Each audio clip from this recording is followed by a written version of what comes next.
Good evening. I call to order the regular meeting of the Fairfield Planning Commission for June 22nd, 2022.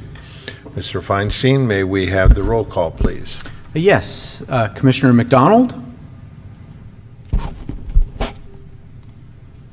Commissioner McDonald is not here. We may have commissioners on the line, but at the moment I'm not hearing from Commissioner McDonald. They just said he was. We heard that he is, but officially until he gets on. Can you hear me? Oh, yep. Commissioner McDonald, is that you? I'm here. Okay. All right. Taking the roll call. So Commissioner McDonald is here. Commissioner Werblin? Present. Commissioner Evans? Present. Commissioner Cruzen? Present. Commissioner Childs? Present. And Commissioner Matthews? Present. Okay, Commissioner Evans, would you mind leading us in the Pledge of Allegiance? I pledge allegiance to the flag of the United States of America and to the republic for which it stands, one nation, under God, indivisible, with liberty and justice for all. Thank you. This is a brief information statement about persons wishing to address the Planning Commissions on subjects not on the agenda but within the jurisdiction of the Planning Commission. They may do so provided that no action may be taken on off-agenda items except as authorized by law. Off-agenda items from the public will be taken under consideration without discussion by the Commission and may be referred to staff. Comments will be accepted in person or via Zoom. To speak on an agenda item, persons must complete a speaker's card and give it to the secretary before the meeting or at the latest prior to the time for the public comment on that item. When joining via Zoom, please use the raise your hand feature or press *9 on your phone to request to speak. You will be called on by name and have 3 minutes to speak. Next, we have approval of the agenda. Are there any changes to the agenda? There are not. Do I have a motion to approve the agenda? I make a motion that we approve the agenda from May 25th, 2022. June. Did you say May? Oh, I'm sorry. I'm sorry. You're talking about tonight, right? Yeah. Oh, I'm sorry. For tonight's meeting. Okay, and is there a second? I second. It's been moved and seconded to approve the agenda as submitted. Mr. Feinstein, will you conduct the roll call? Yes. Commissioner McDonald? Yes. Commissioner Werblin? Yes. Commissioner Evans? Yes. Commissioner Cruzen? Yes. Commissioner Childs? Yes. And Commissioner Matthews? Yes. Next is approval of the minutes for the May 22nd, 2022 Planning Commission meeting. I'll let you take that one. I make a motion that we approve the minutes from the May 25th, 2022 meeting. And I assume, are there any changes I should have asked first? Failing that, may we have a second? Commissioner Werblin, I second. Thank you. It's been moved and seconded. Mr. Feinstein, will you make the roll call vote, please? Yes, and at the request of Commissioner McDonald, we'll mix it up just a little bit. The order will go in the opposite order. Commissioner Matthews? Yes. Commissioner Childs? Yes. Commissioner Cruzen? Abstain. Abstain. Commissioner Evans? Yes. Commissioner Werblin? Yes. And Commissioner McDonald? Yes. Okay, thank you. Now we move into public comments. This is a time for public to speak on items not on the agenda but within the jurisdiction of the Planning Commission. I will now open the public comment period. I see no cards. Are there any participants via Zoom? There are not. Seeing and hearing none, I will now close the public comment period. The next item on the agenda is the schedule matters. For each agendized item, there will be a presentation by city staff. For items that involve applicant requests, I will ask the applicant to address the commission if they so desire. Then I will open the public comment period via Zoom and in-house. I will close the comment period after all comments have been provided and after all of our questions regarding the testimony during the comment period have been answered. After the comment period is closed, the commission will deliberate on the item and may have additional questions for staff. We cannot take any additional testimony or questions from the public after the public comment period is closed. The first item is item A, presentation on planned improvements to the I-80, I-680 SR-12 interchange. Our staff person is Mr. Feinstein. Please go ahead. Yeah, thank you, Chairperson Matthews.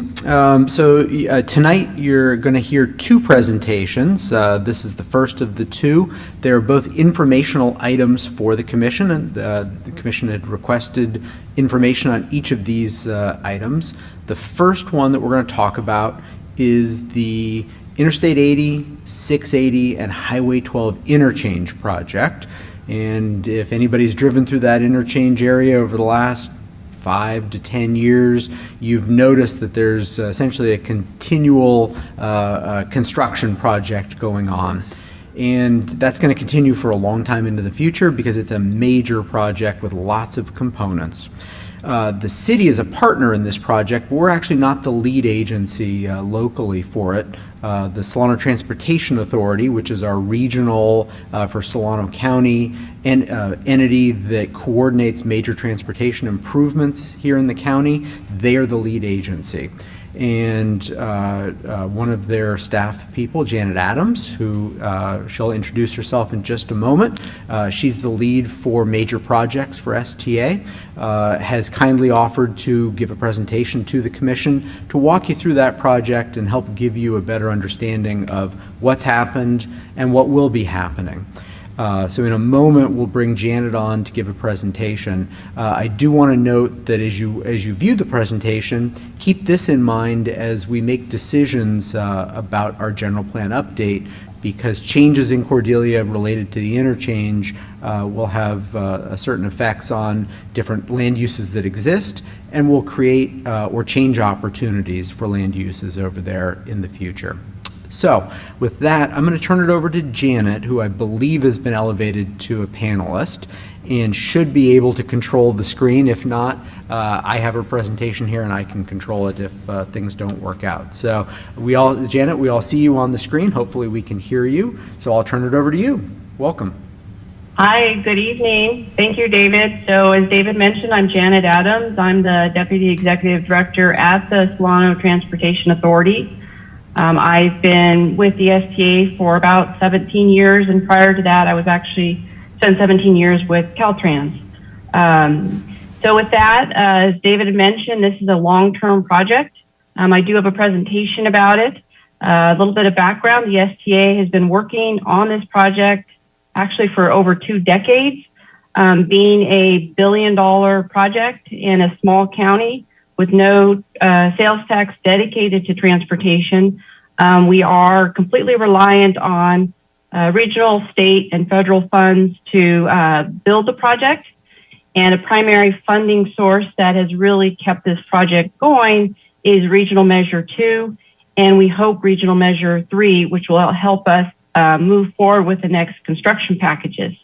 And so with that, I'm happy to provide the update. And if you have any questions, please feel free to ask me your questions.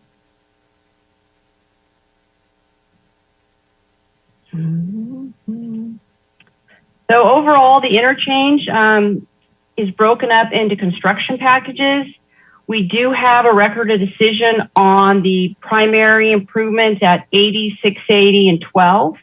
And these improvements are about $800 million. And so recognizing we will never get $800 million at one time, the STA, in partnership with Caltrans, who is actually the lead agency since it is a highway system, have developed what we call construction packages. And these packages are really independent construction contracts that can be built open to the public and have independent benefit to the public as standalone improvements as we look to fund the next construction package. So before you is what we call construction package 1. Of course, it's already completed. It was $112 million, and it was ultimately opened in 2017. But leading up to this project was, the 15 years of the environmental studies, mitigation that's already been implemented for the larger project, and really the right-of-way and planning overall that's led to this. Package 1, as you know, it did build a new Green Valley overcrossing. The new Green Valley overcrossing ultimately also is built to accommodate future packages. And so when you drive out there, you notice there's sort of a wide area to the east. And as you look further into the next packages, there's a reason for that, because ultimately the Green Valley overcrossing will connect to the current 680 alignment in that area. And so we had to build a bridge, recognizing that, so we didn't go back and widen the bridge. It is a unique construction because this structure right here, it's actually 2 structures, at the time was the longest precast beams that have been transported in Northern California. So it was a unique and exciting construction project for that reason for all the geeky engineers out there. This gives you a sense of the mass construction that did take place. This was built by O.C. Jones and Viking Construction as the awarded contractors. We also began the improvements to separate the conflicting patterns that happen within the interchange complex. We have a lot of on and off ramps in a very short period. And so we had to eliminate those weavings, and we did that, but we call braiding the ramps. And so when you go out there, you see that you now have the new Green Valley on-ramp actually goes underneath the traffic going to Highway 12. And that then continues into the construction package that's currently under construction, which is what we call Package 2A. Package 2A, it's almost $100 million. This project is funded by not only bridge toll funds, but we also put in our formula share of State Transportation Improvement Program funds, and we also got a grant from SB1. So we all pay increased sales tax on gas. Well, this is a benefit to that increased sales tax coming here to Solano County. It was a competitive program, and so we competed statewide to obtain those construction funds from the California Transportation Commission. This project is exciting because it's the first project that we've done here in Solano County using an innovative delivery method called construction manager general contractor. And so we actually hired the construction manager during the design, and it was Kiewit Construction. Kiewit's a local company here. They've done a fantastic job. And the benefit is there was some very complex pile driving that's already taken place in the median. And so we wanted that contractor to be on board to help guide us through some of the construction challenges so that during the design we could accommodate that as part of our staging. So as I mentioned, we're doing these braided ramps. This project will also do that. As you know, currently there was a lot of conflict between the movement on traffic on Highway 80 trying to get to Green Valley and 680. But then also there's the Jamison Canyon traffic coming on, and it was a big weave going on there. It was on the downhill, very short. And so this project is eliminating those conflict points. So we're going to basically build 2 structures. One of them there is already been built, open to traffic. It was replacing the structure over 80 from Jamison Canyon. So as people were coming from Jamison Canyon, we did that fantastic project several years ago, but then there was a drop lane in the eastbound direction. Very frustrating for people. So this project now eliminates that drop lane. So it has a benefit to the Jameson Canyon traffic in addition to the safety improvements. So what's going to happen is we're going to have a direct off-ramp off of Jameson Canyon. It's a slip ramp. So if you want to go to Green Valley, you're actually going to exit once you come over 80 and kind of slip over to the right and go directly to Green Valley. That's this movement right here where my hand is, right here. And then if you're on Jameson Canyon, you want to go to 680 or 80, it's going to be a more traditional movement as you come over to the structure and stay over on the left side. If you're on 80 and you want to go to Green Valley, you're actually going to have to exit before the Jameson Canyon Bridge overhead structure. So there will be a change. I am going to give you some information about two major changes that are going to be coming up at the end of July. This project broke ground in 2020, and we are looking forward to wrapping up the construction by the end of this calendar year. And Kiewit's done a fantastic job, and they're on schedule to do that. Again, just some close-up. I mentioned this is the area of weaving right here. For all of us who've traveled in this area for many years, I'm so happy to get rid of it. It was a safety issue, certainly. And I mentioned we only had that single connector lane. So this will be a 2-lane connector. We are going to have a slip ramp coming off of Jameson and a direct exit from 80 for only the Green Valley movements. This is some of the exciting construction that took place. As I had mentioned, complex drilling that took place in the median and on the abutments. Some of you may know we do have a Green Valley fault line that runs through this area. And so it did require very robust construction to occur out there. So that's why we have these very deep foundations that have already been have already been built. And of course, we had a lot of interaction and consideration with the railroad tracks that were directly adjacent to the project. I wanted to show you this picture just to give an idea of how deep this structure is. This is the structure that goes over 80. That person there is not as tall as the depth of those bridge structures. And so that shows the robust engineering that was required due to the location of this structure and the Green Valley Fault.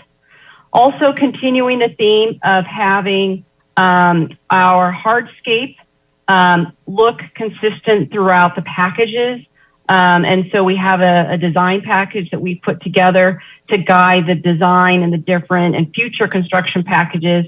And so we have low visibility and high visibility areas. And so depending on how much sort of eyes are on those areas, we'll have more enhanced hardscape for the public to see.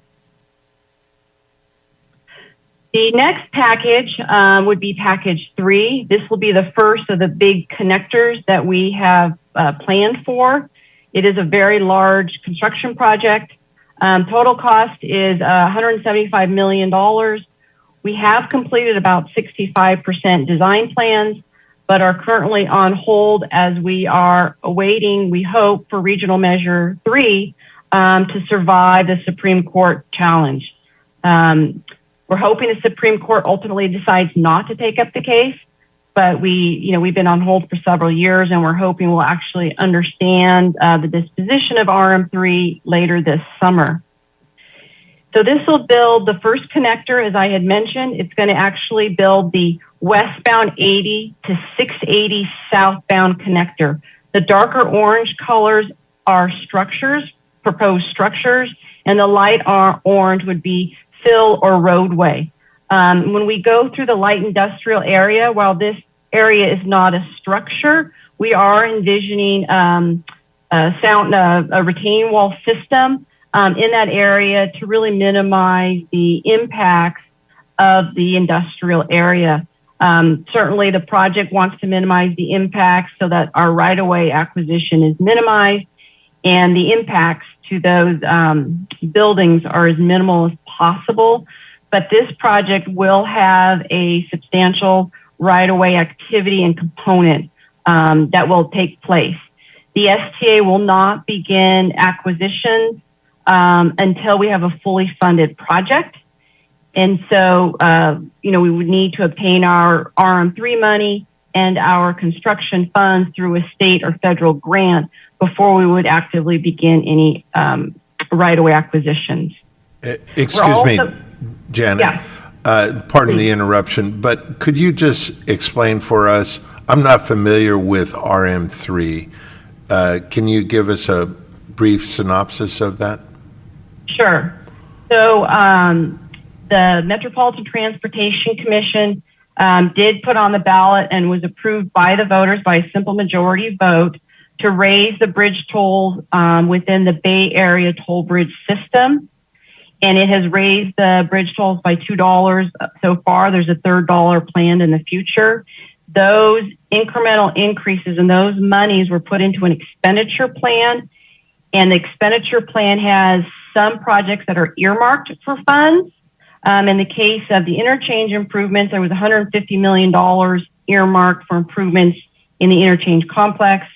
But we've also gotten an earmark, for example, for the westbound truck scales of $105 million. And then there's some competitive money within the region. So the idea is that these improvements help fund and potentially mitigate or deal with increased traffic on the bridges. And so that is the Regional Measure 3. Previously, there was a Regional Measure 2 that was passed by the voters. It's those Regional Measure 2 funds that, again, the interchange had an earmark for, and we used those funds to advance the HOV lanes that were built, the North Connector or Sassoon Parkway that was built. It did all the environmental work leading up to where we are today, funded the design of Package 1, and helped fund the eastbound, 50% of the eastbound truck scales improvements as well. So it's been an important fund source to Solano County because, as I had mentioned already, we do not have a tax dedicated to transportation. And so being the only county in the Bay Area that doesn't have that, we solely rely on RM3 in order to get these shovel ready to compete for funds for construction. Did that help? Yes, thank you very much. And what is the legal dispute revolving around that, briefly? So the Regional Measure 3 was passed by the voters with a simple majority. And so the Howard Jarvis tax group believes that that was inappropriate and it should have been a supermajority. And so that's really the basis of their dispute that exists. Thank you. So Package 3 will build a partial interchange at Red Top and 680. There's nothing there today, although there was clearly plans to build it. And so that's down here. It's a partial interchange so that it really focuses on moving people to and from the south. And we will also have to realign Lopes Road. And then the new 680 alignment will go up and over top of the realigned Lopes Road in this area.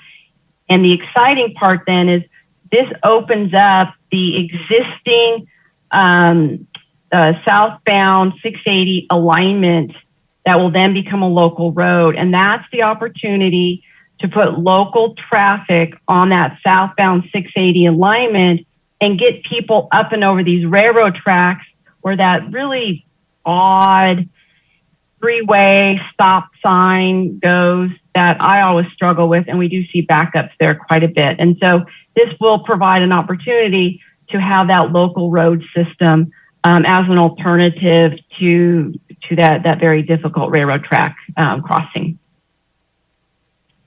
The next construction package is Package 4. This is the largest package that we have. It will complete the 680 connector. So this will build the northbound 680 connector to eastbound 80. It also completes the Green Valley interchange. As you know, today, Green Valley, you cannot get to Green Valley directly from westbound 80. It's that circuitous route through Sassoon Valley, up and around Knightsville, and come around. So now Sassoon Valley would become a complete interchange, and Green Valley would become a complete interchange. So very exciting locally. And then the full roadway network of the existing 680 will become a local road, whether it's county or city. And then that provides the opportunity to have again, more robust local road system, again, to avoid those railroad tracks. We're also then going to build a direct connector to Jameson Canyon, which will be fantastic. It's a large structures as part of that construction. And then we have as package 5, although this could be advanced, and we are looking to have discussions with the city staff. Does it make more sense to advance package 5 over package 3? It is a smaller package, about $80 million. And this will complete the local road network.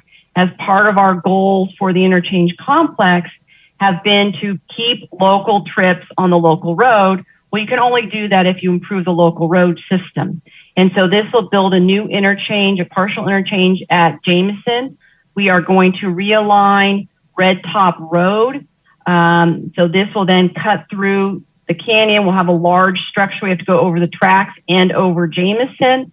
And then the existing Red Top Road, where the park and ride lot is, will become basically a dead end. And so we'll also then, of course, connect to the existing business center parkway. And then the later improvements are really sort of enhancements in my mind. The package 6 will create an HOV direct connectors. And so these could become express direct connectors, as we are currently under construction with our express lane project right now. But this will mean that people, if you're in the HOV lane and you want to go to 680 southbound, you don't have to exit to the right, weave your way over, and get into the off-ramp. You would just exit directly from the median, from the HOV lane in the median to go to southbound 680. And if you're on 680 heading north and you know you're an HOV, you will go on to this new structure and you will be dropped into the HOV lane, and you wouldn't have to weave across Interstate 80 to get into the HOV lane. And then the last project is what we call package 7. This was a requirement from the Federal Highway Administration to have a complete interchange, but these are low volume ramps.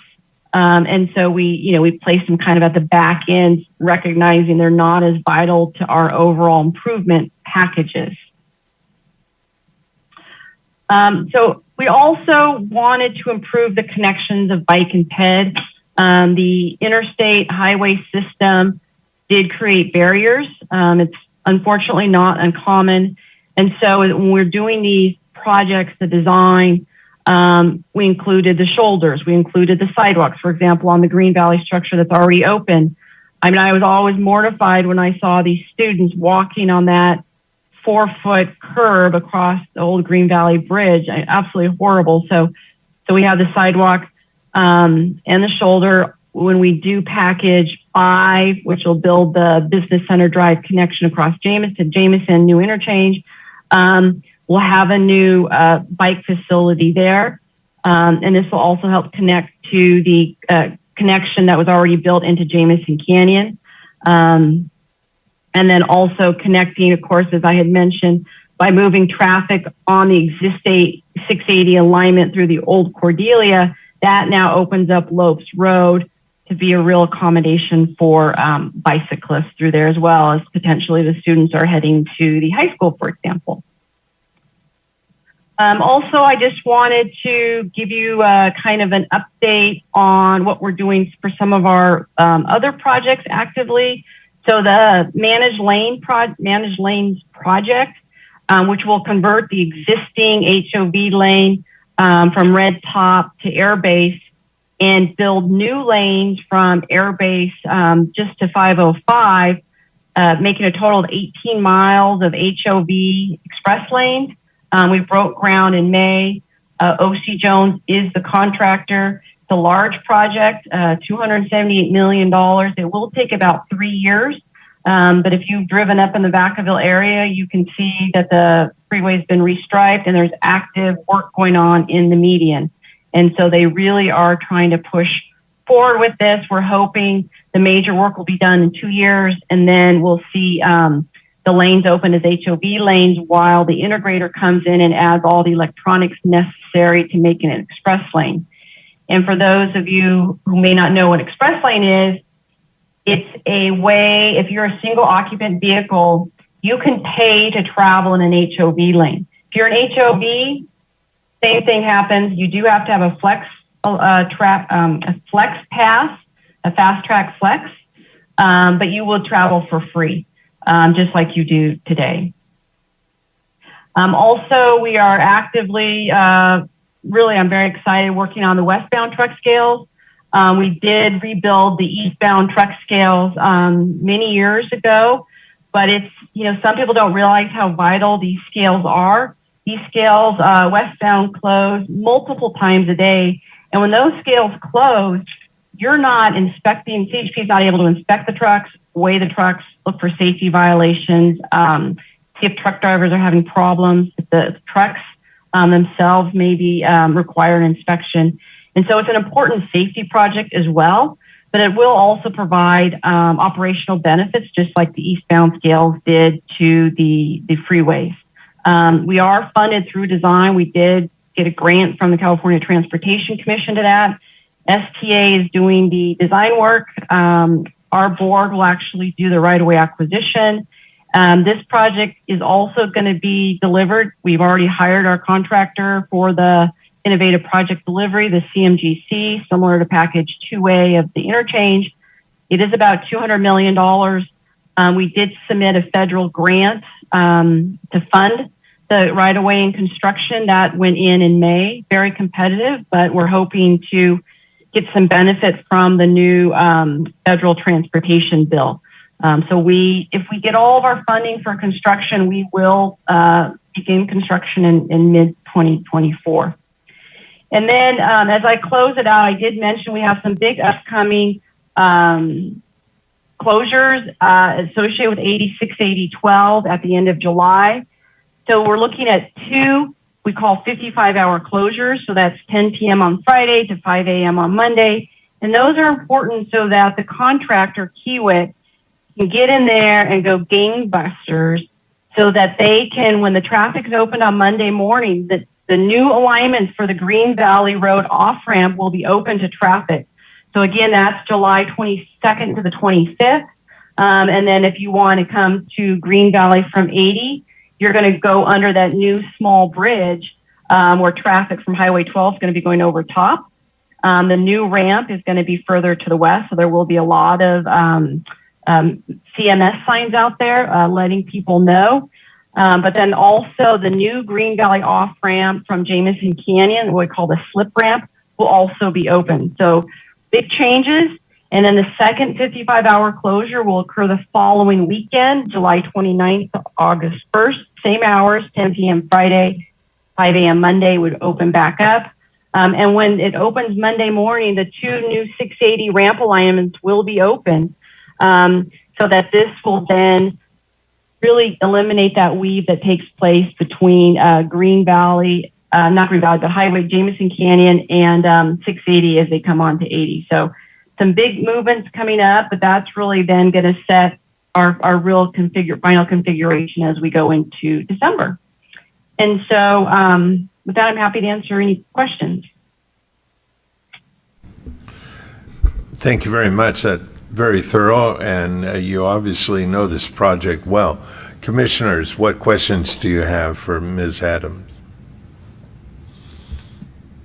Hi, that was an awesome, thorough presentation. I was just wondering if you could clarify for me a little bit more about the project that's by the railroad tracks that you said will clear up Lopez. And when is that one going to start or be wrapped up again? And if you could just explain that a little bit more, because I'm familiar with that awkward like three-way stop, and I'm wondering if there's going to be a flyover, or I just kind of didn't catch it.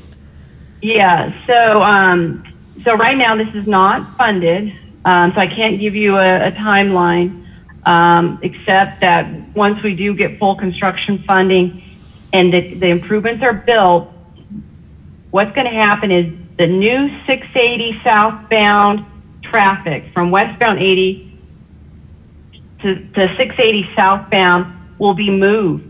Right now, it drives along in parallel to the northbound traffic right in this area right in here. So the new traffic will come up on here, and so you're going to have this vacant old freeway alignment for southbound 680. So it's that real estate that will then be converted as part of that construction project to a local road. It'll be a 2-lane road. And that 2-lane road currently obviously goes over top, it's an overhead over the railroad tracks right here. So it provides, if people kind of have a direct need to go directly on Lopes Road, they're going to swing over and head directly up there. If they need to go into the industrial park, then they'll stay on the old Lopes alignment to have those local access points. So Lopes Road's not going to close, but we're looking to move kind of the bulk of that local throughput traffic onto the old 680 alignment. Southbound 680 alignment. That's awesome. So essentially that'll create kind of like almost a parallel road to Lopez right now, and then that would loosen up that traffic jam. That's awesome. I hope that one gets funded sooner than later. Yeah, I think our struggle, to be frank, is that the state is really kind of moving away from these large freeway projects, and so we certainly feel a little bit nervous about, is the state looking to continue to fund these improvements. And so that is a really a big deal as to what direction the state wants to go. We feel it's absolutely vital, but we're going to have to really make a big case statewide to demonstrate why these are really needed improvements. I think we're going to have to rely on safety, rely on connecting communities back. That is an important theme that we see within the state and the federal government. So the competition, I think, has gotten a little bit stiffer with the kind of the direction of the government. I see Commissioner McDonald's hand is raised. Please go ahead. Yeah, thank you. And Janet, just an incredibly good job and overview of really explaining this. I think it's so important, but I would stress that it's unfortunate that our viewership is probably 3 people tonight. And so what I would ask is that, can you tell us what the residents of Solano County, certainly Fairfield and certainly Green Valley, as well as our local government, can do to help expedite the funding of this? Because I know that as a small little county, we're really just kind of a speck in Sacramento's eye, and we don't really make that much of an impact. And we need to find a way to do that. And because these are critical infrastructure elements that would really transform the way Green Valley is today, which our number one complaint in the area is traffic. And that whole area, which just is a mess, even now after the pandemic, when you still have not everybody commuting back and forth the way they did. But with all these new businesses going up, the new warehouse is going up on I-80, the new hotel is going up on not I-80, but Business Center Drive, and extended through there, and all those plans coming through. We've been talking about this for decades, and some of these projects, it's great to see that they widened the 12 and finished that project and so forth. But knowing that we don't have the funding for this, are there any measures as just layman citizens, as local government and county officials, that we can do to put pressure on the state and try to get this sense of urgency? And or is there a way we can put funds to use to match or help or get this expedited? I think it's difficult, to be honest, Commissioner. Certainly when we submit a grant, I think we really have to align the needs of the project with sort of the direction that the grants are going. And the grants are heading towards connecting communities, sort of righting the old wrongs. And so I really see our opportunity as, we're consolidating the freeway and interstate into one massive interchange. And we're now opening up Old Cordelia, as a community. I think that's kind of the theme we're looking to. What can the local governments do? We do rely heavily on sort of the connection that a lot of electeds have. I think that's vital.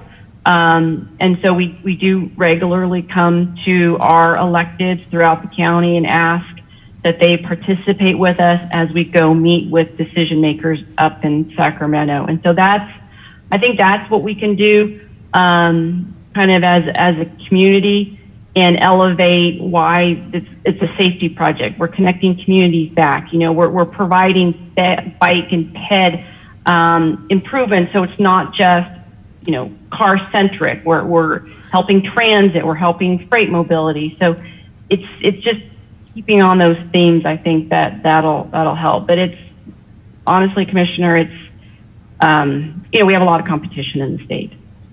Yeah, and thank you. I appreciate those comments. And I just know that, you know, if our citizens want change in that direction, that's where they got to put the pressure. They just got to lean on local government and the county officials to really start making this a priority with their relationships and their connections to demonstrate the sense of urgency. Because as I've stated before, my big fear is that we wake up in 10 years from now and Green Valley is a blight to Solano County because the traffic is such a mess that people have chosen not to live there, and those neighborhoods become run down and become, not the pride that they are today. And it's already so congested. It's already so hard to get in and around there in the morning and the commute afternoon hours that, all of these measures would really help significantly. Yeah, the one thing that I have to say, and I do appreciate, is, unlike other counties, we really don't get opposition to these improvements, and it's huge. I just can't emphasize it because no one wants to invest when there's opposition to these big projects, and we don't see that. And I'm very thankful for that, and certainly the city has been a fantastic partner in supporting these improvements. So it has been great. It's been great. When you get opposition, people get nervous, and so we do see that. But, along that line, that was one of the things that we are going to have a discussion with is Package 5 more important? That completes the local road network in the area. And maybe locally, that's more important. If we get our RM3 money, we could fund this. And so those are some of the discussions that we look forward to having with the city staff. Janet, did I hear you correctly that the RM3 money is subject to going to the Supreme Court, and they may or may not accept it as a case, and if they don't, then it defaults to funding? Is that correct? Yes. So MTC, who was sued, actually won in the lower court, won the appeal. The tax group did take it up to the Supreme Court. The Supreme Court basically said, we may hear it, but we want to hear a case in the city of Oakland first, and then we'll decide if we're going to take up the case or not. And so that case is dragged on. COVID, like many things, have impacted the court docket. Substantial delays have taken place. We even see them when we're trying to move forward our right-of-way acquisitions through the courts. And so I'm hoping they'll hear or tell us by summer, but we don't know for certain. But yes, that's my understanding. Thank you. Any other questions? I just had one. If we can go back to the managed lanes on the I-80 corridor.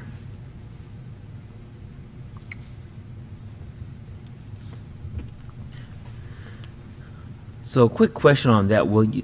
If I understand correctly, you said there'll be a diamond lane on that stretch of highway? Correct. So right now there is, we call the high occupancy lanes or diamond lanes that go from Red Top to Airbase.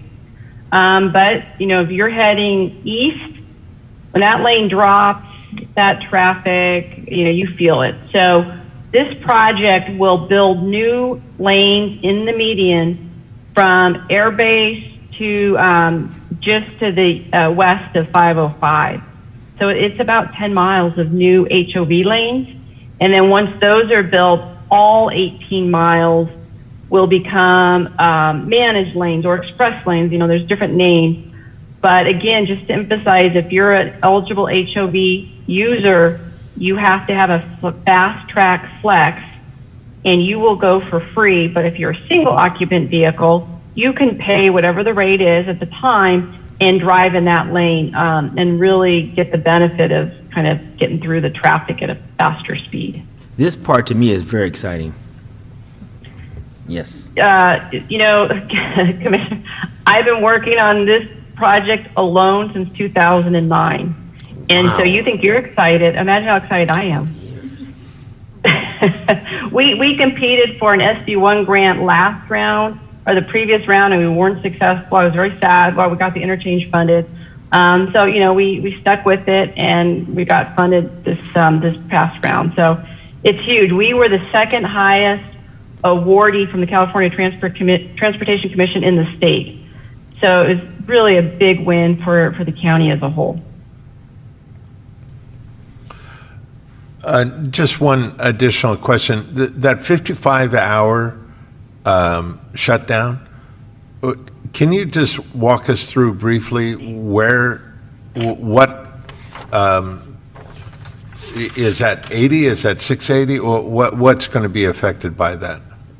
So it's really, let me go back to this.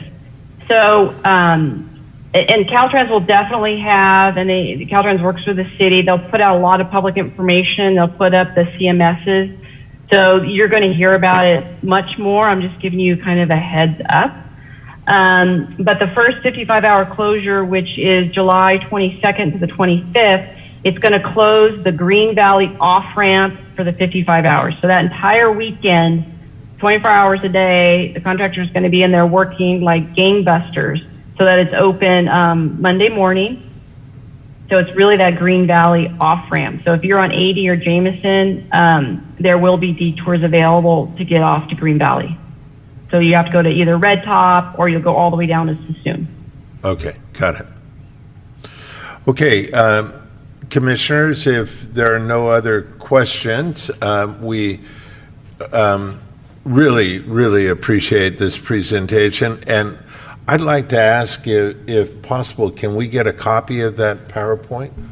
Yes, absolutely. I'll provide that to you after the meeting tonight. Great. Thank you again for your time and for your dedicated work over many decades. Thank you. Have a good evening. You too. And before we move on to the next item, I do want to note that this is actually the second time that Janet's given a presentation. About 4 years ago, she gave a presentation very similar. So I really want to thank Janet for coming back. We've got a number of new faces here, so thank you, Janet. Yes. Okay, now we're moving on to item B, Regional Housing Needs Allocation Presentation. And this will be a presentation by Jesse Hernandez. Thank you.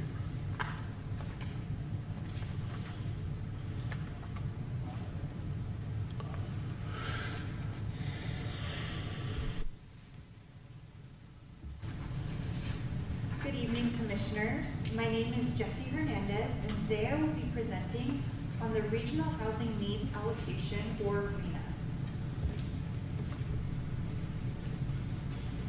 Thank you.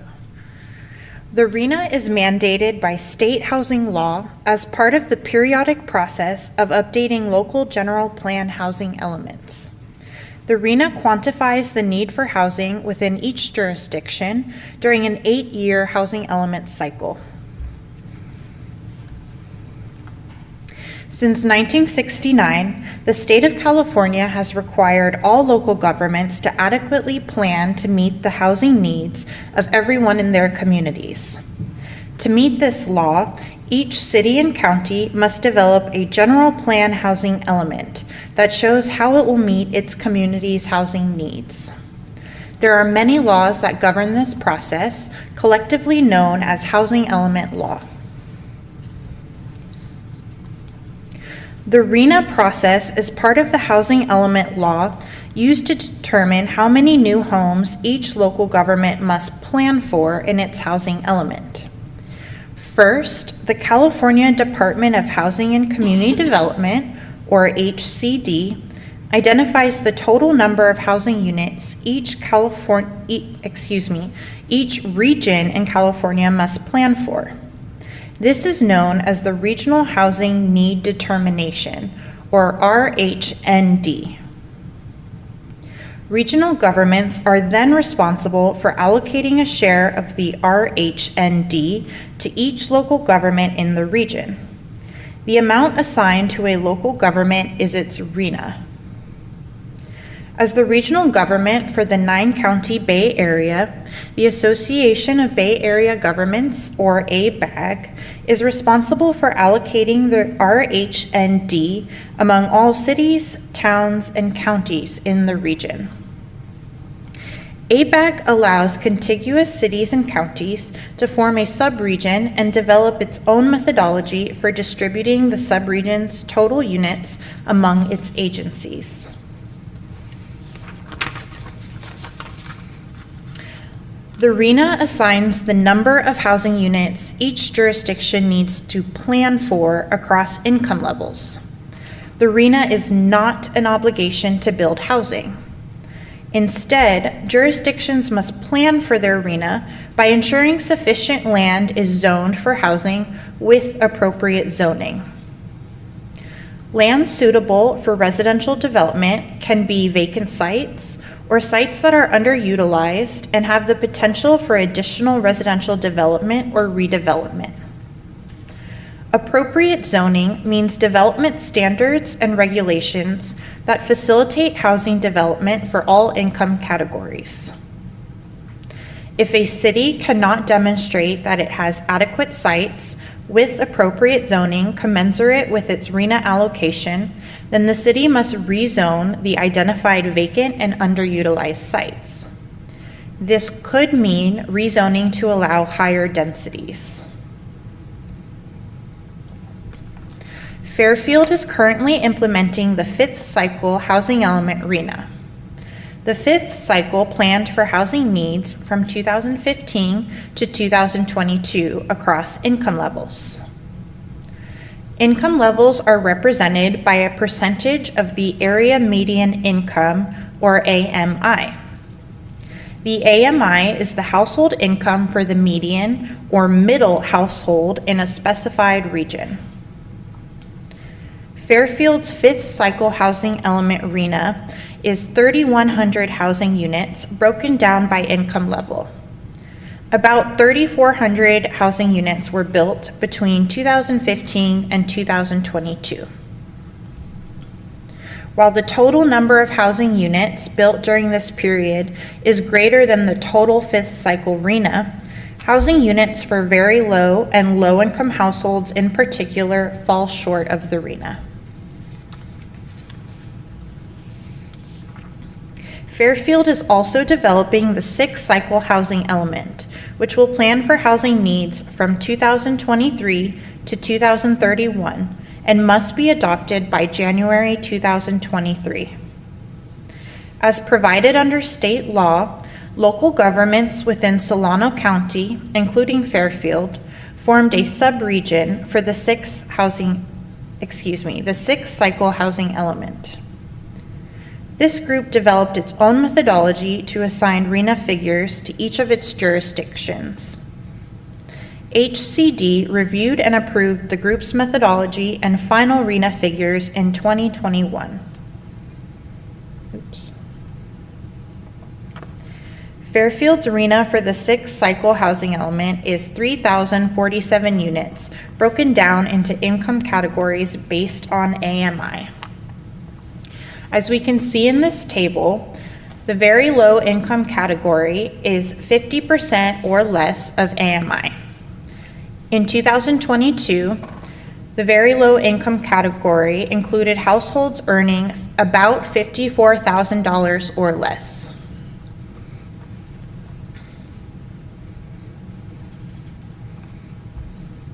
To plan for low and very low income housing, the state has established zoning and density thresholds appropriate to accommodate these income levels. Government code allows jurisdictions to use higher density as a proxy for lower income affordability.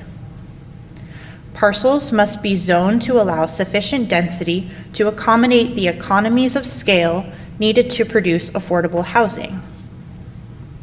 To make this determination, the statute allows the jurisdiction to either demonstrate that the zoning allows a specific density set forth in the statute, called the default density, or to provide an analysis demonstrating the appropriateness of the zone densities of the site. HCD categorizes Solano County as a suburban jurisdiction. The default density for low and very low income RHNA in suburban jurisdictions is at least 20 units per acre. By comparison, the default density for low and very low income RHNA in a metropolitan jurisdiction is at least 30 units per acre. At least here means that the density range allowed on the parcel by the zone has to include the default density. For example, if a suburban city has a default density of 20 units per acre, and the zone allows for a range of 16 to 24 units per acre, the zoning is considered appropriate to accommodate the RHNA for low and very low income levels. The Planning Division will share a draft housing element with this Planning Commission for review in a few months. We hope this presentation helps to prepare you to review the housing element later this summer. Thank you, and I'm happy to take any questions. Thank you, Jesse. Very well done. We appreciate it. And is this your first presentation, or did you do one? It's my second. Okay. Well, anyway, welcome the second time. Thank you. Commissioners, questions? I've got a question, and I don't even know if it relates to this. I know that some time ago we were talking about tiny homes. Does that have any relationship to this plan, or? HCD, to be counted toward the RHNA, the housing unit must meet the definition of a housing unit set by the census. So tiny homes would meet this definition, as do ADUs or junior ADUs.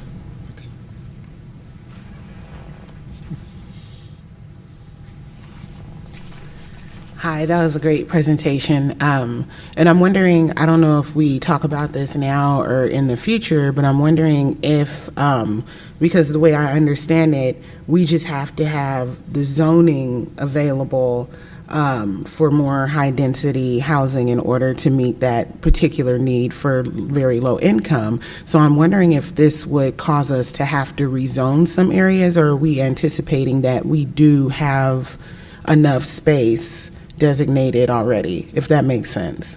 Absolutely. A key component of the housing element is what we call a sites inventory. This inventory identifies vacant and underutilized parcels. And so depending on what we find from that sites inventory, that will inform our next steps, such as the need to rezone.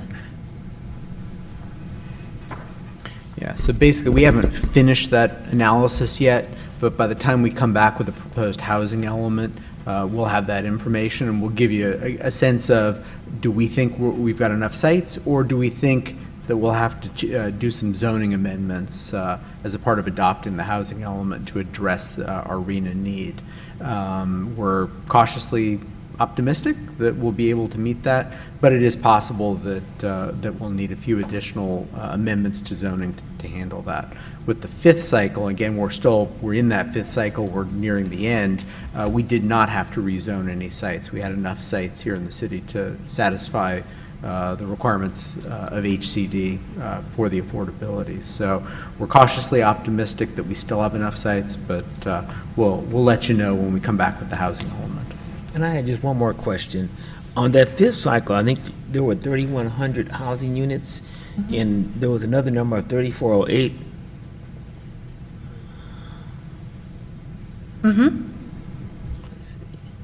So is there a shortfall? So while a greater number of total units have been built during this period, you can see here on the first two rows of the table that we have fallen short in building units suitable for very low income and low income in categories. Okay. So just to be clear, this is what was actually built, but that's not how we're evaluated.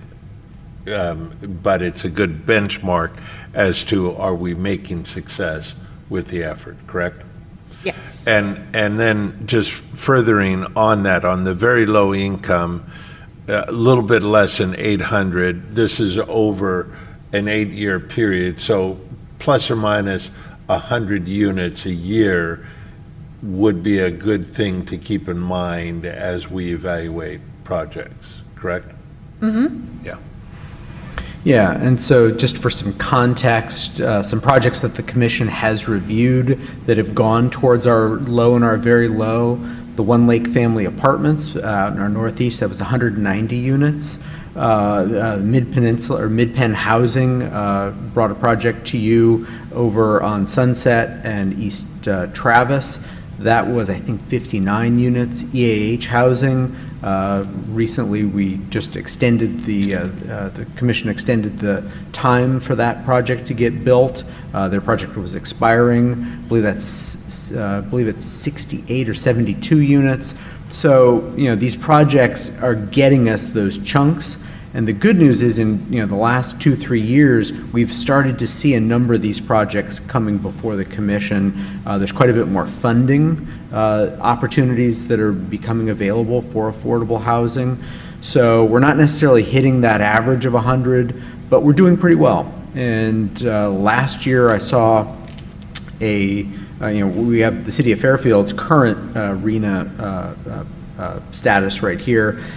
Last year I saw a metric looking at all of the Bay Area cities, and Fairfield was number 13 out of more than 100 cities in the Bay Area in terms of our production of affordable housing. So we're definitely up there towards the top. So, and I think that's a testament to the job that this city does to help meet our RENA, even though we're not, you can see we're not meeting these very lofty objectives of the state, but relative to other cities in the Bay Area, it's not just Fairfield that's not completely meeting those objectives. Very few cities are, if any, but we're, in relative terms, we're doing quite well. This is Commissioner Wirbon. I have a comment and question regarding that table that you were addressing. So for the 5th cycle for RENA, these numbers for very low income and low income, about 1,100, that was calculated by the state, or was that the calculation from ABAG? And then just looking at, so it looks like we've done maybe 250, but Dave, you've just included some additional units. It seems like we're way off in meeting that goal in comparison to above moderate income where we're excluded.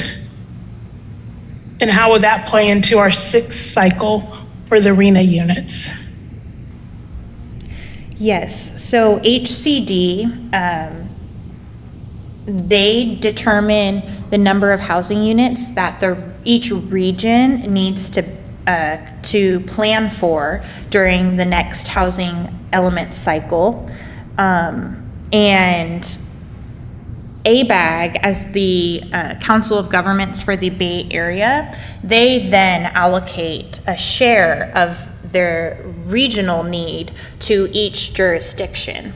For the 6th cycle housing element, the Solano County formed a sub-region and developed its own methodology to allocate its share to each of its jurisdictions. So it went from the state to ABAG to Solano County, and then to determining Fairfield's final RENA. So to clarify that, because we came together and have like a sub-region and we're allocating it, does that mean that neighboring cities within Solano County are taking a portion of this off of our plate, or is this still all Fairfield? This is all, I'll go to this slide. This is Fairfield's RENA. So each city in Solano County and the unincorporated county as well has its own RENA. So Vacaville has its own RENA, Fairfield has its own RENA, and we're responsible for planning for 3,047 units. Yeah, and I was a participant in quite a bit of the planning that went into that subregion and some of the methodology that was put together that all of the cities as well as Solano County agreed to. So the county as a whole, if I remember, has roughly just a total, I think, of about 12,000 units. As Jesse mentioned, HCD gives ABAG a figure for the whole Bay Area. ABAG then allocates that. Because we formed a subregion, ABAG gave the county as a whole a number, and it was about 12,000. And then we were given the opportunity, or we took on the opportunity, to develop a methodology to take that 12,000 units and allocate it among the 7 cities and the county, which has its own share. So you can see we got roughly a quarter of the counties. Cities like Vacaville and Vallejo, also very large cities, got roughly that same number. I think Vallejo was about that number, Vacaville a little less. And then the other 4 cities, smaller shares of the remaining part along with the county. I think that's a very reasonable number. It's very similar to our last 5 years. One thing I will note is that the Bay Area as a whole, the 9-county Bay Area, received a total RHND, the full 9-county Bay Area total, 2.7, if I remember, 2.7 times for the 6th cycle, 2.7 times what the 5th cycle was. So a substantial, almost a 300% increase in the total, and yet you see Fairfield's numbers actually, it's a little smaller. So some of that's the policy of ABAG, that they were looking to shift some of the future development more towards the center of the Bay Area, and the more peripheral counties got smaller numbers. But it's I think it's highly unusual, I will say, not just in the Bay Area, but probably statewide for a city for the 6th cycle this coming 8 years to get a smaller number than we got last year. So, I think in the end, it was a very fair job of allocating those units both within the county, and I think it's a number that we can work with very well. And I think, the fact that we've been getting quite a bit more affordable housing proposals just in the last 2-3 years, I think bodes well for our ability to do better at actually achieving the numbers. As Jesse said, we're not obligated to achieve them, we're obligated to plan for them, but I like to measure us by how well are we achieving them. So I'm very hopeful that we'll do an even better job next time through the 6th cycle. Thank you. Any other questions? Just one final comment following up on Commissioner Warblin's point on the very low income. We're obviously not reaching the achievement of that, and while each project we need to evaluate as its own, I think it's important for us as a commission to be cognizant of the need and the recognition that we haven't achieved that level of delivery. And so that's something that is one factor in many for consideration in the future. And I'm sure we look forward to subsequent presentation on this, and thank you for your time. Thank you. I did have one more burning question. I'm sorry. I love this presentation. I'm wondering, because we are currently meeting the above moderate income AMI, is there a penalty, or will it be frowned upon if we continue? Because I'm thinking about some future projects that are in review that are not low-income housing. I'm wondering if we'll be penalized, or what happens if you continue to meet more of the, above moderate income housing, or does it matter? Or I wonder how that works. No, there aren't any penalties for surpassing, a specific income category goal. There are consequences of not certifying your housing element. However, that, RENA is a piece of the housing element. Yeah, at the moment, and state law could change at any point. The state's been getting much more aggressive in passing housing laws to promote affordable housing. It's always possible that the state could pass laws that penalize cities for actually not delivering. At the moment, our obligation is, at a minimum, is to plan for enough land to be able to achieve it. But there are no, real penalties if we either don't meet it or if we produce too much of one of the other categories. At a minimum, we have to plan. I will say that, to some degree, it's not 100% of the factor, but it is a supply and demand issue. Part of our, big part of the affordability issue is the fact that we don't have enough supply. So the fact that we've produced more than our share of the above moderate, you can at least look at that and say Fairfield is doing a good job of pushing housing into the supply chain, and that has its own benefits for affordability in this area, even if many of those units are not reserved specifically for people making lower income. Just having those housing units is a good thing on the supply and demand calculus there. So yeah, the state's not going to penalize us for producing too much of one category, as long as we're planning for all of the categories.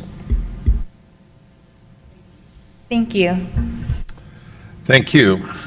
Now we're moving into the director's report. Mr. Feinstein. Yeah, several items to note for you. The first item, you may have noticed when I took the roll this evening, I did not call Commissioner Smith during that roll call.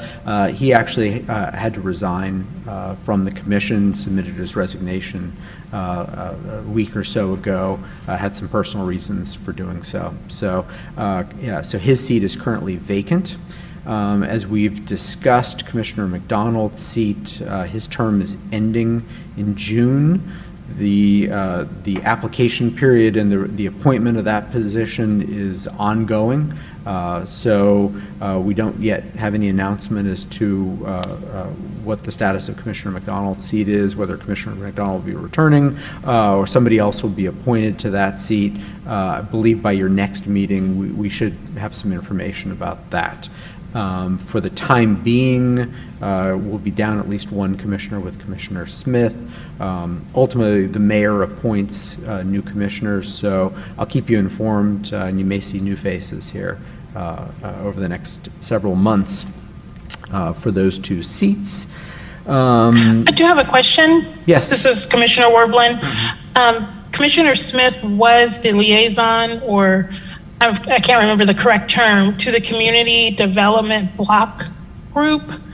Will we need to appoint someone else since he's resigned? Yeah, so Commissioner Evans, as I recall, was appointed by the commission as the alternate for that. And so she would then rise to be the liaison. If the commission wishes, you can nominate at your next meeting, you can nominate another backup person. There's not a mandate for an alternate, but if the commission wishes, you could certainly do so. But unless Commissioner Evans wishes not to do it, you are, I think, by default with Commissioner Smith's resignation now that rep. Thank you, and welcome, Commissioner Evans. Thank you. I'm excited. Yeah. Okay. Also, every July, with the start of the new year, or at least the commission's new year, commission appoints or nominates a new chair and vice chair. So at your next meeting, we'll have that on the agenda. So if you are interested in being one of those positions, think about that. If there's somebody that you think would be good, you're welcome to nominate, or you can nominate yourself. So we will have that on the next agenda. Let's see. I had on my list that I was going to let you know that I was going to forward to you the PowerPoint from tonight's I-8680 presentation. I did that 4 years ago when she did that, and it's just a good resource to have. And when we come back later in the year and continue discussing planning for the Cordelia area as a part of our general plan, being able to refer back to some of those graphics I think will be very helpful, because it does change, not only the character of some parts of Cordelia, because you'll have, more, overcrossing kinds of lanes just as a part of the visual landscape, but it also relocates a number of roads. As we heard, changes both Lopes Road as well as 680. One thing I did want to note in package 4, that includes a new on-ramp for Sassoon Valley Road. So I think we've heard from members of the public, we've heard from commissioners, challenges with the circulation, particularly at Green Valley Road, everyone having to get on the freeway. If you want to go westbound, you have to go over to the Green Valley Road intersection with Business Center Drive. Package 4 would provide that new on-ramp. So, as Janet mentioned, we don't necessarily have to, just because they're numbered in a certain order doesn't mean that that's the order that the packages need to be built. Maybe the city as a policy wants to push for package 4 so we get that on-ramp. We'll be able to talk about that further when we come back later in the year and discuss the general plan further in that regard. And the last thing I want to mention is, and I brought this up briefly at your last meeting, we will be providing some training for the commission. Myself and Inder, our city attorney, will be providing a training for you to help you guys work through some challenging issues. And we've had some discussions and debates to give you some guidance on how best to work through different issues, some legal matters, a range of things to help you all function very effectively as a commission. We'll have at least one new commissioner available, I'm fairly certain. We'll have a second commissioner unless Commissioner McDonald reapplied and is reappointed. If they're not here for that training, we'll make sure that they can view the video. So that'll be at the second meeting in July. At the moment, we don't have anything tracking for your first meeting in July, but I'm not 100% certain that something isn't going to pop up. But you can, most likely, your first meeting in July will be canceled. That's it. Okay, thank you. Commissioners, any final comments? If I may, I just wanted to thank the staff, certainly the city of Fairfield, its residents, and certainly all of my fellow commissioners for allowing me to serve in this interim period. I enjoyed it very much. I always loved serving the city of Fairfield. I did not reapply. I do not expect to get reappointed. That doesn't mean they won't ask me to step in again with another resignation. But as of today, this is my last meeting, and I just wanted everybody to know that I greatly appreciated being a part of the opportunity to just shape the city and so forth. And I much respect for everybody, Dave and Amber and everybody. So thank you so much. Commissioner McDonald, let me just comment and say we really appreciate your service, albeit it seems too brief, but you have a wealth of insight and history with many topics, and it has been of great value to us as a commission, and we thank you on behalf of the city. Okay.